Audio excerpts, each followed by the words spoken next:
Hello friends! Happy New Year and welcome to an honest, if not manic, and slightly desperate attempt at getting my shit together almost a month into 2022.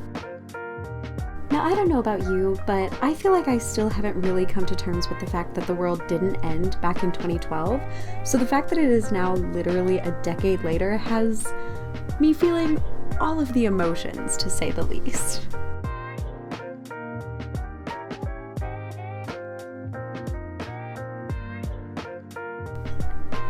Not to say that the last year or two haven't had their good moments, but all I'm saying is that I've stopped going into New Year's thinking it's going to be my year. Frankly, I will just be happy when I can actually go out in the world or see my friends without having numerous paranoia-induced anxiety attacks for 2 weeks after. All this to say that I definitely wasn't going into 2022 with a new year, new me kind of attitude, but my room is a little depression messy and my mind has felt a little heavy recently, so I figured why not bring you along with me as I attempt to declutter my life.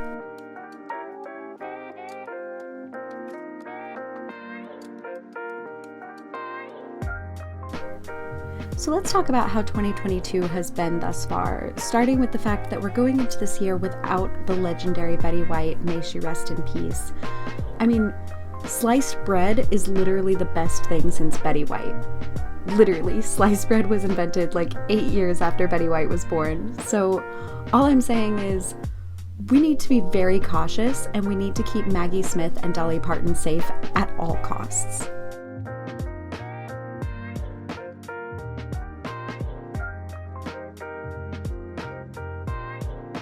And as if the passing of Betty White wasn't enough, the last 2 days of 2021, there were winter tornadoes in my town. Literally, my neighborhood was like on the news because there was supposed to be this huge tornado. Like, thankfully, it rerouted. I don't think anyone was seriously injured or anything, but 2021 really said, I'm not going down without a fight.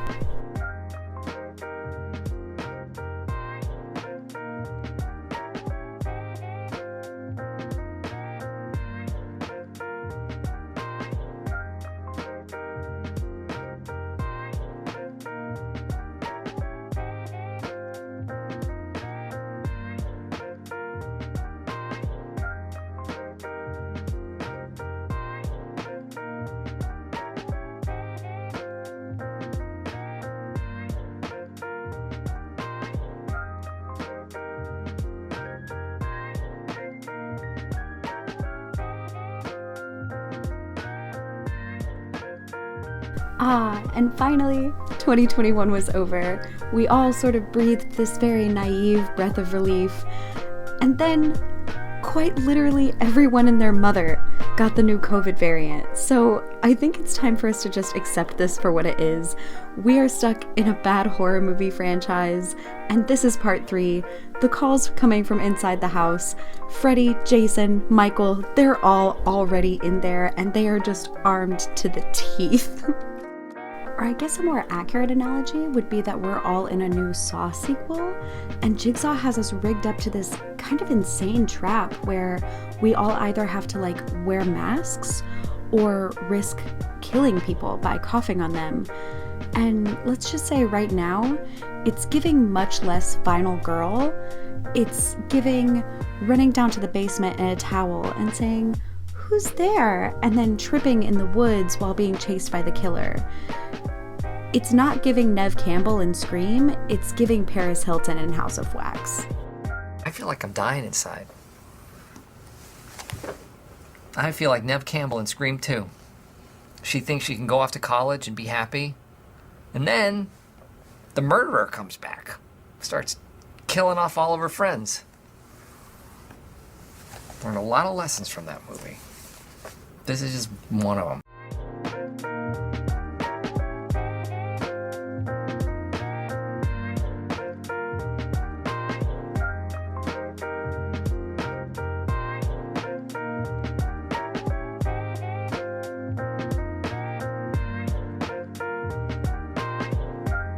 So at night, I always make this like bed for my cat so that she can sleep at the foot of my bed. So every morning I have to like undo it and put my blankets where they're actually supposed to be. Wow, my finger was in that shot the whole time. Great work, Jamie.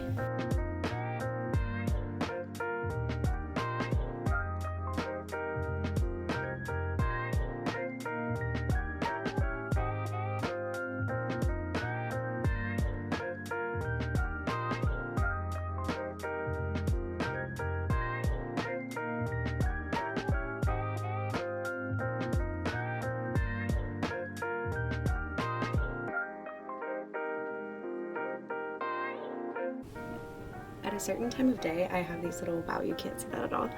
I have these little crystal things that I hang in front of my window, and they like make like rainbows all over my room.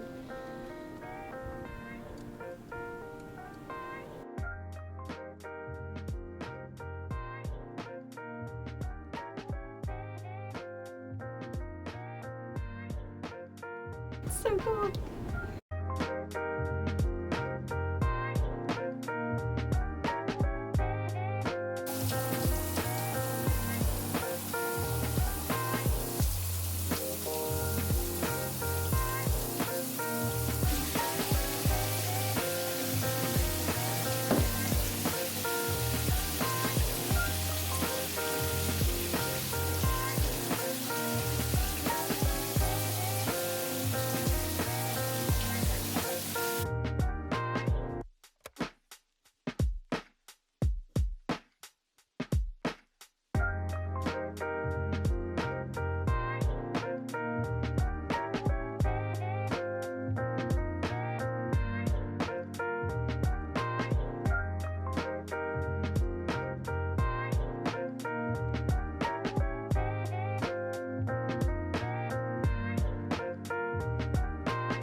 So while I reorganize my shoes, I thought we could just like hang out and talk. Also, if you hear like crazy noises happening in the background, our like entire kitchen is like getting redone today.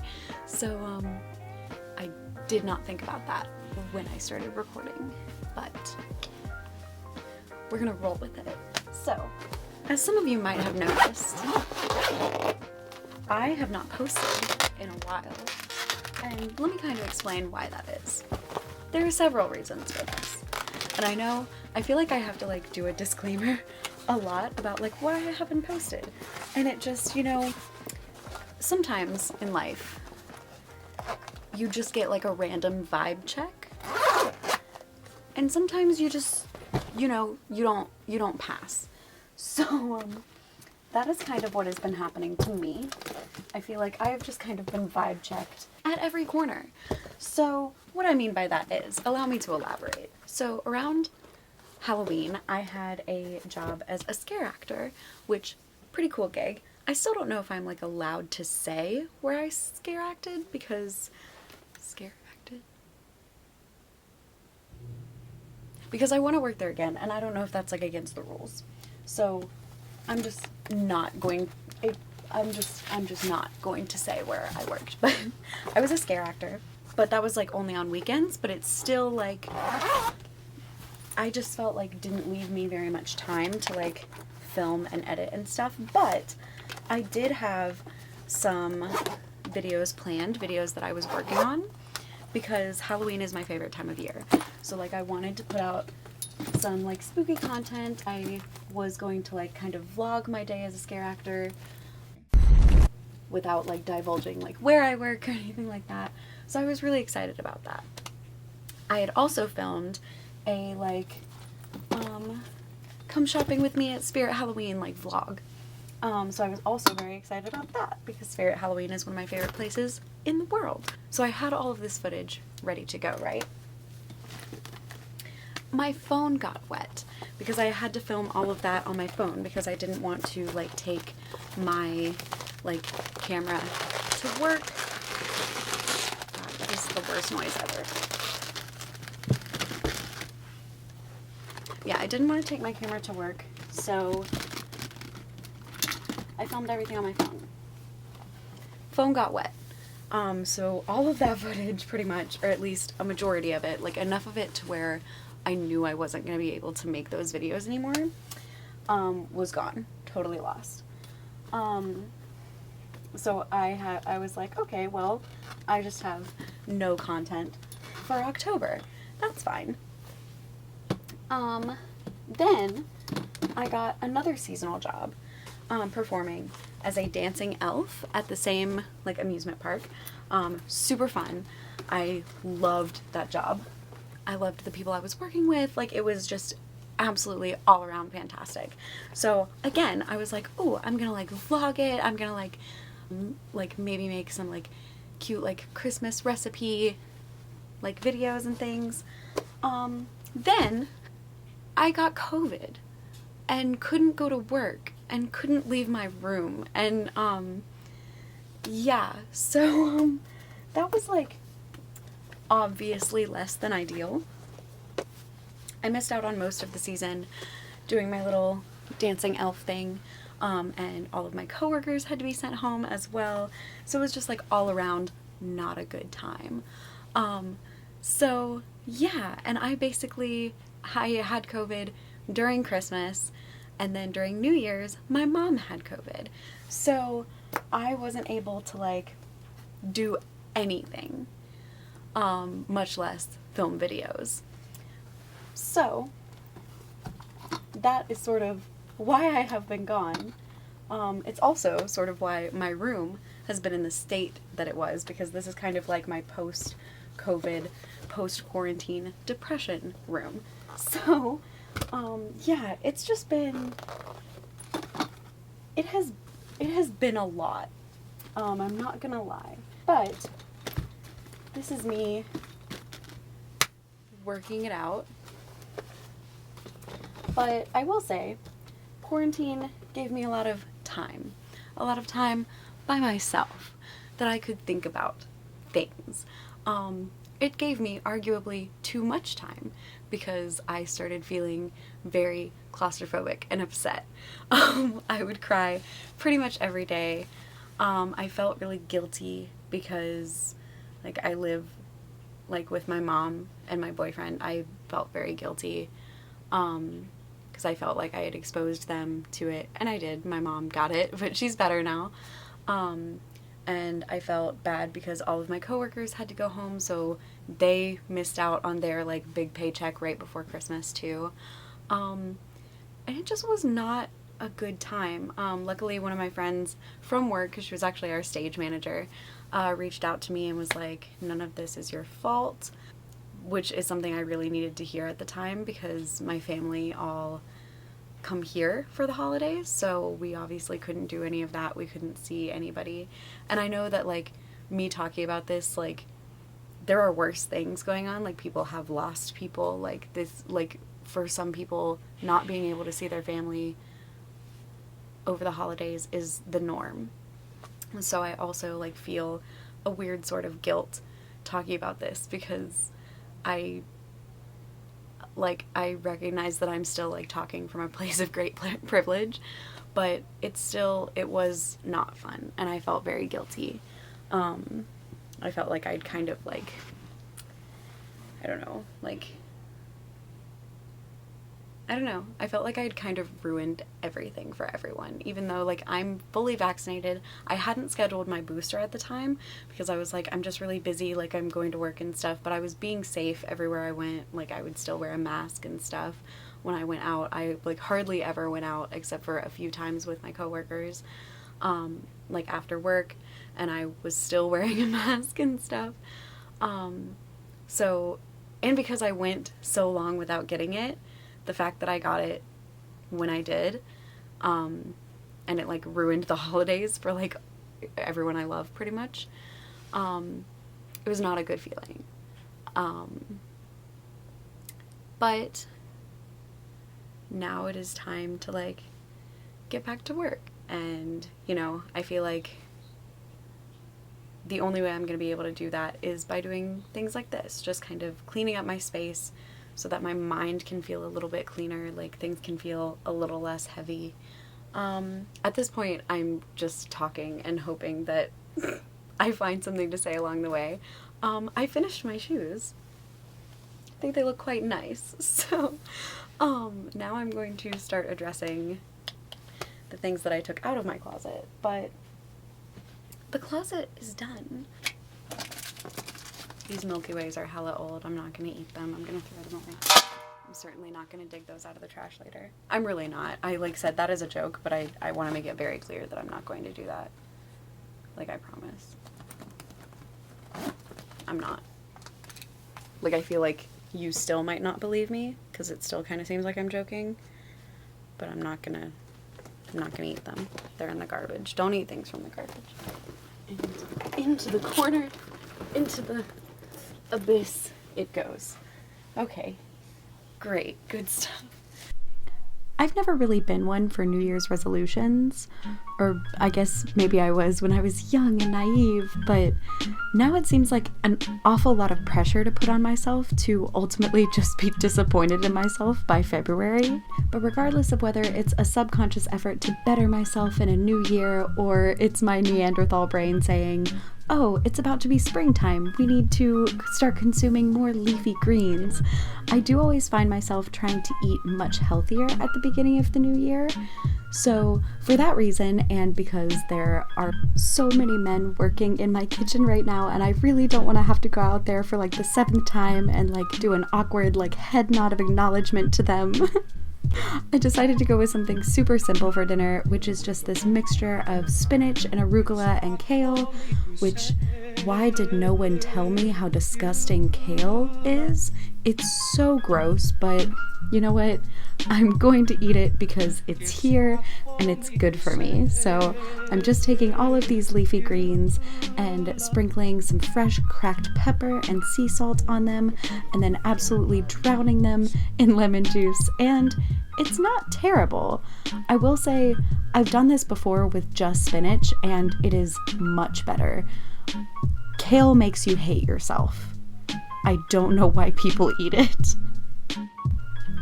So in true quarantine fashion, I ate my dinner alone in my bed, watching a new Danny Gonzalez video, and then I decided to catch up with some friends on FaceTime.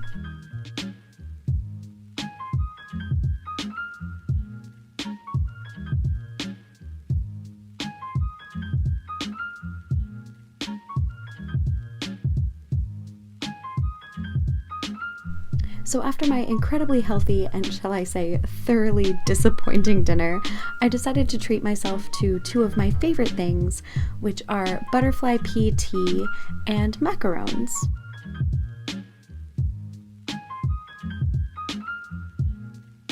So butterfly pea tea is made from butterfly pea flowers, and it creates this really pretty blue tea that turns purple when you add lemon juice to it.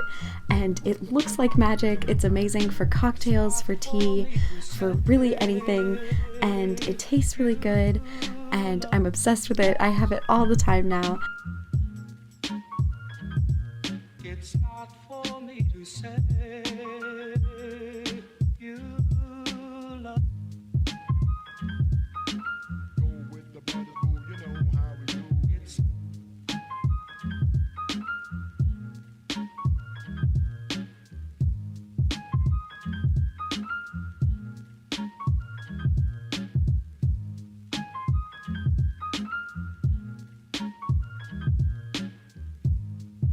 So despite the little setback of having a deadly global pandemic, I didn't actually have a terrible 2021. Dare I say, I even think I was granted some opportunities that I might not have gotten otherwise. I was a guest on my first ever podcast. Shout out to Kate. Love you, babe. Everyone go listen to Happy to Be Here. I started cosplaying, which is something I've always wanted to do, but never seemed to have the time. And against all odds, I actually made some friends.